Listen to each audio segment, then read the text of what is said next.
शव्वाल के 6 रोज़ों से मुताल्लिक ये पूछा जा रहा है कि इन रोज़ों को एक साथ रखना चाहिए या वक्फ़े वक्फ़े से इनको रख सकते हैं। तो देखिए, ये फ़जीलत शव्वाल के महीने यानी पूरे महीने के लिए कि उसमें आप कभी भी ये 6 रोज़े रखेंगे, आपको इंशाअल्लाह वल अज़ीज़ ये फ़जीलत मिलेगी। यकुम शव्वाल जिसे ईद का दिन जिसे हम कहते हैं, तो इस दिन रोज़ा रखना हराम है। ईद के दिन के अलावा अगले दिन से ही यानी 2 शव्वाल को अगर कोई रोज़ा रखना चाहे नफली तौर पर तो बिल्कुल ठीक है। बाज़ लोग 2 से लेकर लगातार 6 रोज़े रखते हैं, ये भी जायज़ है।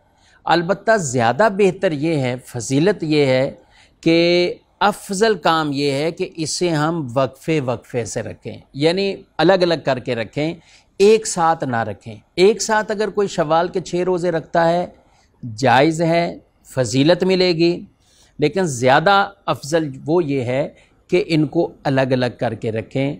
तो यूँ भी हो सकता है कि आप पहले हफ्ते में 2 रख लें, फिर 2 रख लें, फिर 2 रख लें, इस तरह भी हो सकता है।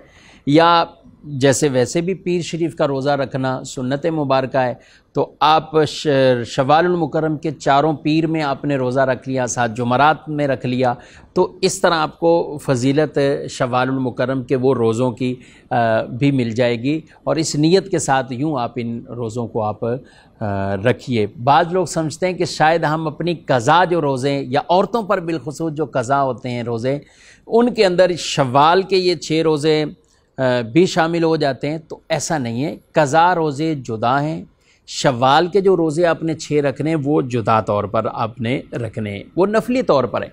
तो क़ज़ा जिस पर फ़र्ज़ रोज़े क़ज़ा हो, जैसे बहुत सी औरतों पर कुछ न कुछ उनके रोज़े क़ज़ा हो जाते हैं, तो वो अपने क़ज़ा की अलग क़ज़ा की नीयत से रोज़े रखेंगे।